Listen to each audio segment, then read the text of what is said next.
I'm here with Prince George, Peace River, Northern Rockies MP Bob Zimmer. Bob, thanks for joining me today. It's good to be here. So I understand recently you were with the Conservative caucus in Halifax for the annual meeting. Can you tell me a little bit about that? Yeah, absolutely. So our caucus this year was in Halifax, and it was a great experience being out on the East Coast. It's a beautiful city. Halifax, if you've ever been there, it's absolutely beautiful. I'd run in the morning, and it's a very nice place. But it's also was our desire to go to the East Coast this time and just experience the people and just go out and show that we care about the East Coast. I see. So what kind of issues did you talk about at the meetings? Leadership is obviously one. We're going through a leadership contest right now for our party.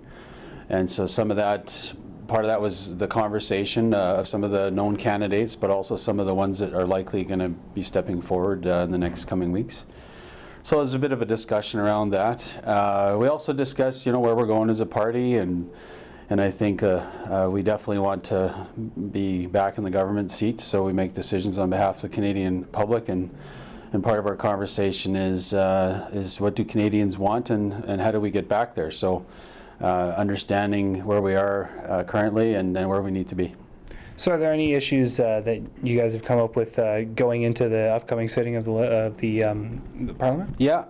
I think for us, especially in this neck of the woods and really across Canada, is resource development, and want to make sure that we have a government that makes good decisions that encourage resource development as opposed to just get in the way. So part of what we'll be doing is holding the government to account on expediting some of these projects. Expediting is really, these projects have been delayed for a long time, so it's really not expediting, it's really just giving them a sound timeline to be developed. So we're going to pressure the government to make some decisions here in the fall.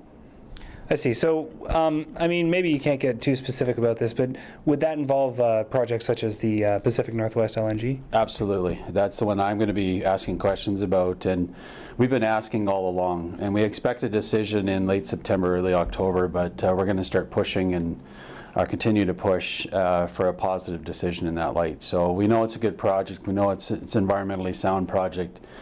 We just need a yes from the Trudeau government. I see. Now, I understand after the Halifax meetings were over, you also went down to Washington. Yes.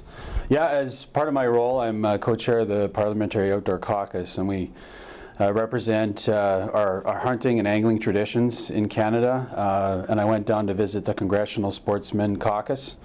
It's our brother organization or sister organization in the U.S., so go down and meet a bunch of congressmen and senators that are like-minded, that want to make sure our traditions continue, and had a real good meeting and was recognized by their group, and also went to the banquet that evening. So it's we have a lot of common interests across the border. It's like siblings. We don't always get along, but there's a lot of things that we see commonality in, and we like to support each other, and great supporters down there for our cause up here. I see. So what kinds of things did you guys talk about? Yeah. Some of them are just, relatively speaking, are the 1022 decision by the RCMP or RCMP bureaucrats, things like that, where we don't think they're sound decisions, and it's just to make sure that government understands that we want them to make good decisions. We're not expecting, we don't want bad laws for firearms. We actually want really good laws and support good lawful firearms ownership in Canada. But we want to make sure that it's available to Canadians, that still exists, and rather than always encroaching laws, to see our laws reduced and the availability of firearms to the public reduced, and we want to make sure that those traditions continue, and that's how we do it. So is that another thing that you're planning to bring forward at the next parliamentary session? Yeah, it's all part of the conversation that we have there. There's, like I say, back in Ottawa, there's a bunch of stuff on my desk, and there's literally thousands of issues, especially just not across Canada, but even just in our riding, that we try and keep on top of. I see. Now, the next parliamentary sitting is just getting underway. Tell me a little bit about what other things are going to be on the radar for you? Sure. I'm critic for human resources, or deputy critic. And I also chair a Human Resource Committee. So our vice chair. So some of those issues are relevant to us. Poverty reduction, housing issues, for instance, all those are under sort of my bailiwick. And I, along with Karen Vecchio, who's the critic, are just trying to make sure that we get all these issues and areas represented across Canada. So that's another part that I do.